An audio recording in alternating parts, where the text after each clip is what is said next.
நாளைய தினம் நான் ஜெர்மனி, இங்கிலாந்து ஆகிய நாடுகளுக்கு ஒரு கால பயணமாக நான் மேற்கொள்ளவிருக்கிறேன். நம்ம திராவிட மாடல் ஆட்சி பொறுப்பேற்றதற்கு பிறகு தமிழ்நாட்டுக்கு இதுவரை சுமார் 10 லட்சம் கோடி ரூபாய் மதிப்பிலான தொழில்களை நாம் ஈர்த்திருக்கிறோம். இதுக்கான என்னுடைய வெளிநாட்டு பயணங்களின் போது முதலீட்டாளர்களும் தொழில் நிறுவனங்களும் தமிழ்நாட்டில் முதலீடு செய்ய மனப்பூர்வமாக ஆர்வம் காட்டுவதை நான் பார்த்துக் கொண்டிருக்கிறேன். இப்போ இந்த பயணத்துல என்ன திட்டமிட்டிருக்கோம்னா, அதை பற்றி நாளை தினம் நான் விமானத்தில் ஏறி புறப்படுவதற்கு முன்பு நிச்சயமாக பத்திரிகையாளரை சந்தித்து அந்த விவரங்களை எல்லாம் சொல்ல போகிறேன். ஆனால் அதற்கு முன்னாடி நடைபெறக்கூடிய இந்த திருமண விழாவில் ஒரு முக்கியமான நிகழ்வை அறிவிக்க விரும்புகிறேன். நம்முடைய தமிழ் சமுதாயம் சுயமரியாதையோடு தலைநிமிர்ந்து நடைபெறுவதற்கு காரணம் தந்தை பெரியார் அவர்கள். அதனால்தான் தந்தை பெரியாரை பற்றி எழுதின பாவேந்தர் பாரதிதாசன் அவர்கள் சொன்னார்கள், தொண்டு செய்து பழுத்த பழம் தூயதாடி மார்பில் விழும் மண்டை சுரப்பை உலகு தொழும் மனகுவையில் சிறுத்தை எழும்னு எழுதினார். பகுத்தறி போல தந்தை பெரியாரின் சிந்தனையை உலகத்துடன் காட்சியை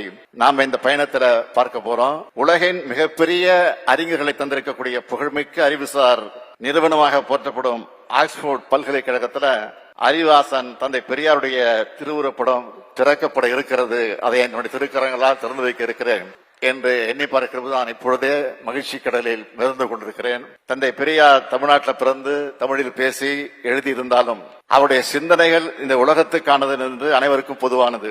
அவர் வலியுறுத்தின சுயமரியாதை, பகுத்தறிவு, பெண் விடுதலை, ஏற்றத்தாழ்வு, தன்னம்பிக்கை, அனைவரும் சமம் ஆகிய கருத்துக்களுக்கு எல்லைகள் கிடையாது.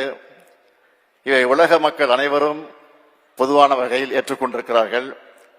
அப்படிப்பட்ட அறிவு மேதை உலகளவில் அடையாளம் காணப்பட்டு அங்கீகரிக்கப்படுவது நம்முடைய தமிழ்நாட்டுக்கு பெருமை. சென்னை சில்க்ஸின் ஆஹா ஓஹோ ஆடி சேல் 50% வரை தள்ளுபடி.